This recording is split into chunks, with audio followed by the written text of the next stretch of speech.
Mengingat masih dalam kondisi pandemi, kegiatan rembuk stunting yang dimotori Bapeda Pati ini dihadiri terbatas sebanyak 30 peserta, sedangkan sisanya mengikuti melalui video conference. Kegiatan ini dilaksanakan dalam rangka penekanan komitmen dari lintas sektor untuk melakukan percepatan penurunan stunting di Kabupaten Pati. Dalam sambutannya, Kepala Bapeda Pati Pujo Winarno mengatakan tujuan dilaksanakannya rembuk stunting di tengah masa pandemi COVID-19 ialah menyampaikan hasil analisis situasi dan rancangan rencana kegiatan intervensi penurunan stunting di Kabupaten Pati. Adapun materi yang disampaikan dalam rakor rembuk tersebut yaitu penanganan stunting di era COVID-19 seperti analisis program penurunan stunting, rancangan program kegiatan dan peluang lintas sektor, serta penjelasan stunting. Pujo Winarno menambahkan kegiatan rakor rembuk ini merupakan salah satu dari 8 rangkaian aksi pencegahan konvergensi stunting.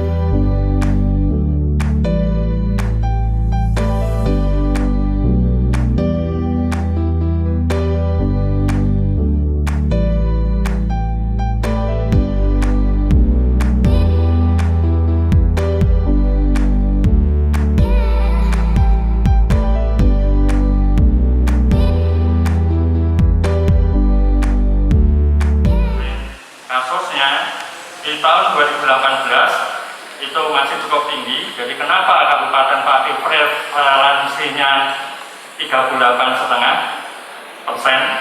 Memang pada tahun 2018 sebarannya seperti yang ada di paparan itu, dengan jumlah kasus juga masih cukup tinggi.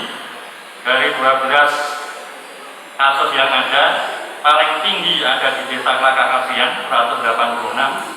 Kemudian paling rendah ini ada di Tanggel, Winong.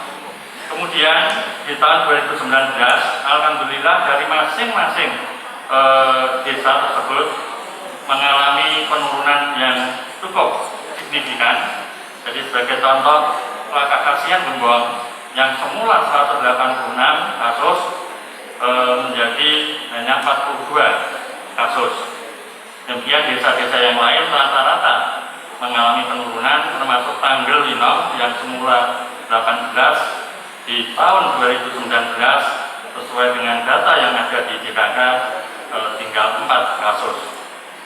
Kemudian rekomendasi intervensi dari penyebab stunting ini sebagai gambaran. Yang pertama, penyebabnya adalah kurang asupan makanan, di mana ada beberapa rekomendasi. OPD penanggung jawabnya untuk kurangnya asupan makanan ini ada di DKK. Jadi ada beberapa rekomendasi yang harus dilakukan, mulai dari edukasi PMDA sampai dengan pemberian suplementasi tabu riang. Kemudian yang kedua adalah pola asuh, ini dari Disdikbud. Jadi ini pembentukan kelompok dukungan sebaya dan juga parenting. Kemudian yang ketiga, penyebabnya adalah belum mendapat pelayanan PAUD. Ini OPD penanggung jawabnya adalah di Disdikbud. Kemudian yang keempat, tidak adanya ASI eksklusif. Ini rekomendasinya ada 6, mulai dari kelas ibu hamil, pembentukan motivator ASI sampai dengan promosi atau konseling menyusui, ini dari DKK. Kemudian yang kelima, tidak IMD, ini rekomendasi intervensinya ada 3, ini ada di DKK. Kemudian ini juga BBLR, ini DKK.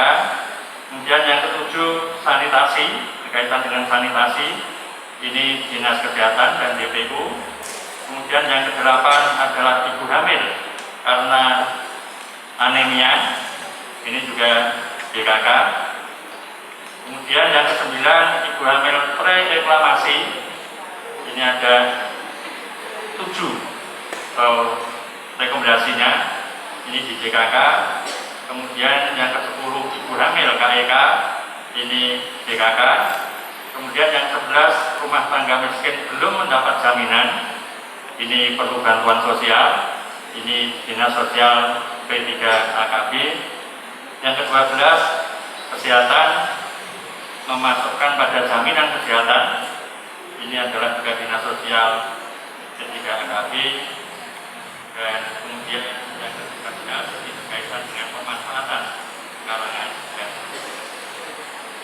Selanjutnya pada kesempatan ini, selain yang saya sampaikan berkaitan dengan bagaimana analisis situasi stunting di Kabupaten Pati, peran daerah dalam konvergensi pencegahan stunting.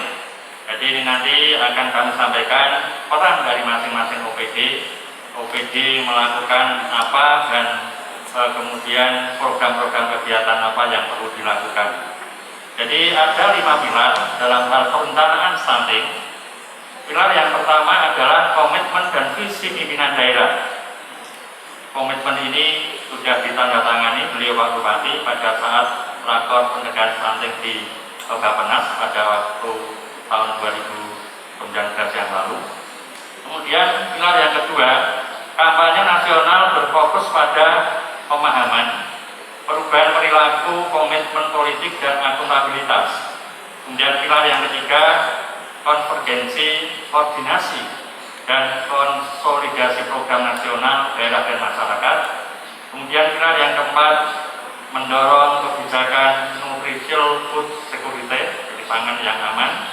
Kemudian pilar yang kelima adalah pemantauan dan evaluasi. Jadi dalam hal penanganan stunting ini nanti kita harus melaporkan, melakukan evaluasi bahwa penanganan stunting di Kabupaten Pati benar-benar tuntas dan dilaksanakan sesuai dengan 8 aksi yang ada.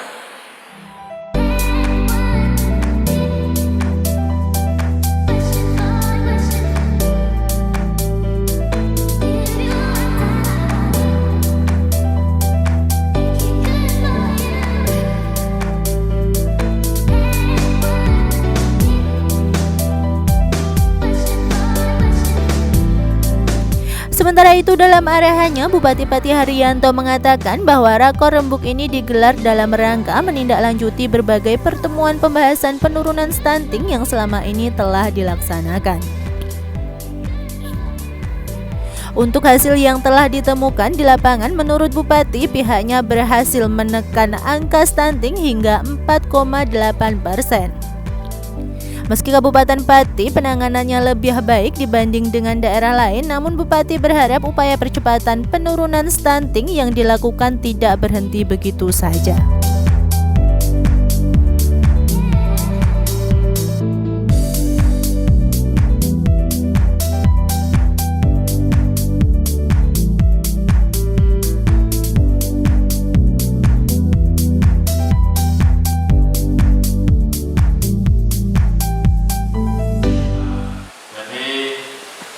Pada siang hari ini kita mengadakan rembuk stunting.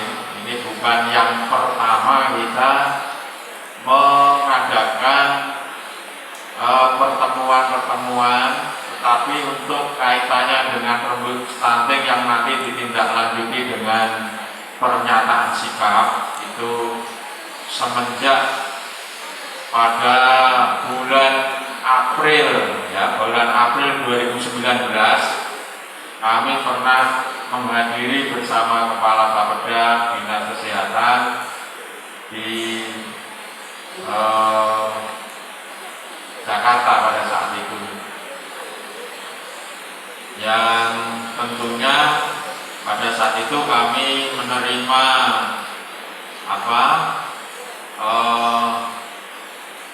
prosentase bahwa Kabupaten Pati termasuk kategori tinggi 38,5. Pada saat itu kami juga merasa bahwa kok banyak sekali ternyata di Kabupaten Pati. Ternyata juga daerah-daerah lain hampir di Jawa Tengah hampir sama. Kalau di rata-rata tapi kalau tidak salah Jawa Tengah 31,sekian%. Ternyata dengan adanya pandemi COVID-19 ini terkesan penanganan stunting ini seolah-olah ini kan terkena gelombang COVID-19. Tetapi ternyata malah juga tidak, bahwa sekalipun kita penanganan COVID-19, namun program-program yang lain juga tetap berjalan. Sebagaimana contoh yang tadi disampaikan, bahwa upaya-upaya intervensi saya selaku kepala daerah untuk mengentaskan dan mengurangi dan bahkan menghilangkan stunting ini telah kami lakukan. Semenjak tahun 2019 kami melakukan langkah-langkah koordinatif yang kita tunjuk ketua tim, yaitu Kepala Bapeda yang terkait Dinas Kesehatan, Dispermasdes, Dinas Sosial dan Pemberdayaan Perempuan dan KB, kemudian Disperkim dan lain-lain, Ketahanan Pangan, Pertanian, kemudian lain-lain. Ini ternyata penanganan stunting ini memang tidak bisa dilakukan secara parsial, tapi harus bersama-sama dengan lini yang ada. Salah satu contoh bagaimana yang tadi disampaikan oleh Bu Wahyu, Dr. Wahyu, bahwa stunting ini memang bukan semata-mata awalnya memang kekurangan gizi, kekurangan gizi sejak dari ibu hamil. Namun tidak hanya faktor itu saja, jadi faktor penunjang, ada sanitasi, ada kekurangan air bersih karena tidak sering melakukan kurangnya asupan dan lain-lain. Sehingga ini persoalan ini menurut saya tidak bisa kita tangani secara sendiri, harus secara komprehensif. Dan saya telah membuat kebijakan, langkah-langkah, dan kita anggarkan alokasi anggaran ini masing-masing OPD yang menangani, sekaligus juga desa. 12 desa itu kita intervensi untuk mengalokasikan anggaran penanganan stunting, termasuk juga desa-desa yang lain sekalipun tidak ada stunting. Namun utamanya adalah pada desa-desa dengan prosentase yang tinggi tadi, seperti Bogo Tanjung, seperti Kelakah Kasian, seperti Kedalon, seperti desa-desa yang Bunga Serjo dan lain-lain. Ini dengan harapan agar penanganan stunting ini bisa secara tuntas. Karena kalau sesuai dengan verifikasi penelusuran yang terakhir yang dilaporkan oleh Kepala Dinas Kesehatan, langkah-langkah yang telah kami lakukan ini telah menghasilkan penurunan angka maupun juga penanganan. Oleh karena itu kita harapkan kepada Pak Kepala Desa dengan tenaga kesehatan yang ada, khususnya dari bidang desa maupun juga dari Puskesmas, ini proaktif di dalam penanganan stunting ini. Kalau kita sudah melakukan semacam ini, itu kita yang disampaikan oleh Bu Wahyu tadi atau Pak Kepala Bapeda tadi, kuncinya adalah komitmen bersama.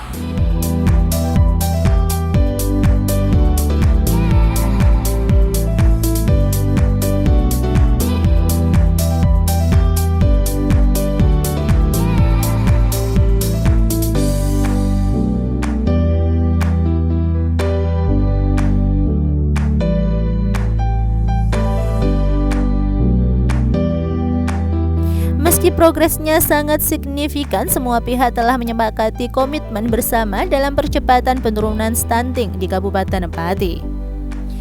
Dengan menyematkan tanda tangan sebagai bukti komitmen itu, Bupati berpesan kepada semua pihak mulai dari pemerintah daerah hingga desa agar memaksimalkan upaya intervensi yang telah direkomendasikan Bapeda Pati. Sementara bagi pemerintah desa diminta untuk ikut proaktif dengan tetap mengalokasikan dana desa untuk penanganan stunting meskipun desa tersebut tidak ada kasus stunting. Dengan harapan masyarakat terjamin kesehatannya.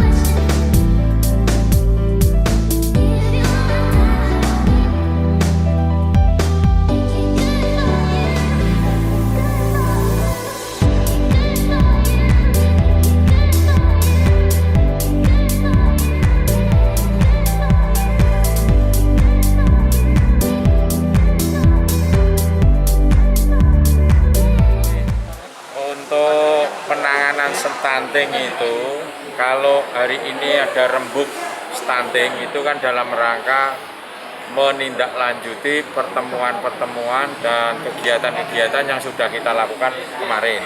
Ya. Mulai dari 19 kita itu dinyatakan ada 38,5% ya, 38,5%. Itu kita terus selalu melakukan koordinasi dan tindak lanjut daripada penanganan itu. Dari ada 12 desa itu yang ada, kemudian semua OPD yang ada itu menangani bidangnya masing-masing, saling menunjang. Yang utama adalah pada dinas kesehatan, dan kita lakukan, dan alhamdulillah akhirnya hasil yang kita temukan pada saat ini sudah mengalami penurunan. Jadi penurunan sampai dengan 4,8%. Tadi dari Kemendagri tadi kan sudah menyampaikan ada kebersamaan padi penanganannya dibandingkan dengan daerah lain kan cukup bagus. Nah, tidak hanya berhenti di sini. Karena apa? Kalau hanya berhenti di sini, nanti yang menjadi sasaran itu selesai tapi muncul baru. Oleh karena itu kita tetap desa-desa itu tetap saya suruh mengalokasikan anggaran DD itu untuk penanganan stunting sekalipun desanya tidak ada kasus, dengan harapan masyarakatnya terjamin kesehatannya. Karena stunting ini kan munculnya kan dari awal dan ibu hamil itu. Jadi asupan gizinya kurang, kemudian setelah lahir juga tidak ditangani dengan baik, kemudian di lingkungan itu sanitasi, kebersihan, kemudian juga air dan lain-lain itu akhirnya berdampak. Karena itu saya harapkan untuk tetap kebersamaan, tidak bisa itu ditangani 1 orang, 2 orang, tapi OPD yang terkait untuk menangani bersama-sama.